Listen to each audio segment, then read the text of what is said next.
You know, my circumstance is that my birth mom was raped. And I think so often, if ever there's a circumstance where everyone feels like, yes, this is a legitimate reason to abort, that would be it. And to know that she had the courage not to do that. And that's one of the most defining moments in my entire life, is when I learned that piece of information.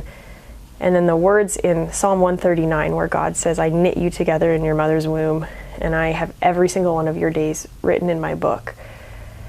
They've never rang more true. And if God can take something as terrible as a circumstance like that, and often circumstances are terrible, even if it's not a rape, but it's just something that's unwanted. There's a lot of not great emotions with that, and it's okay to have a lot of not great emotions. But God is still in the business of bringing redemption and saying, I have incredible things planned for that child's life. And so when I hear stories of moms who are really in a tough spot with a pregnancy and just not knowing what decision to make, because it is really hard to think past the 9 months or think, what is the life of this child going to look like?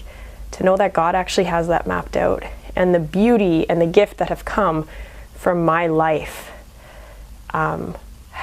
it astounds me to know that God's grace brings me through every single day.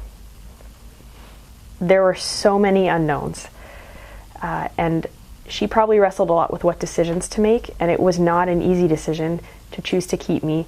And she actually kept it a secret because she didn't want her family to wrestle with the shame that might bring. And so she had a lot of courage and did a lot of things on her own.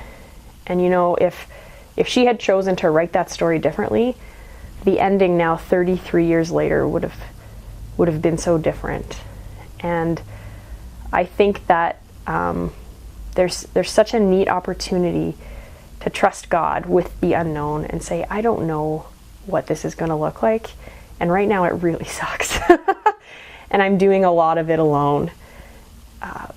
But think about 33 years down the road, the story that could potentially be written if you choose to trust that God not only has a plan for your baby, but God has a plan for you. And 33 years down the road, how those lives may intersect once again, and you get to see a chapter, all those chapters later. And maybe you do and maybe you don't.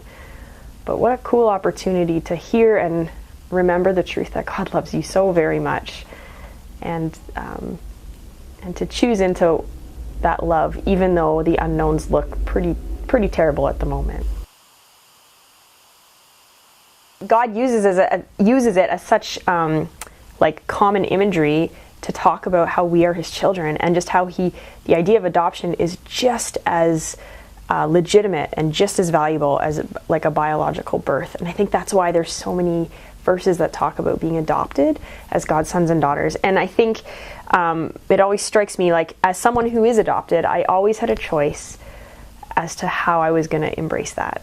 I could choose to reject it. I could choose to struggle with believing I was loved. And thankfully I didn't. I just understood the love that was behind that. But no matter what choice I made, the truth didn't change, that I had been adopted and that my parents chose me out of love, out of absolute love. And then when I look at what God says in the Bible about adoption, the truth is we all have access to that adoption. And each of us gets to choose. Do we believe it? Do we reject it? Do we embrace it? Do we live a life in such a way that we just live freely because God loves us? Or do we wrestle with that and say, God, you aren't good, or God, you've made things hard? However we choose to respond doesn't change the truth that God wants each of us to be His kids, and He has a plan for each of us.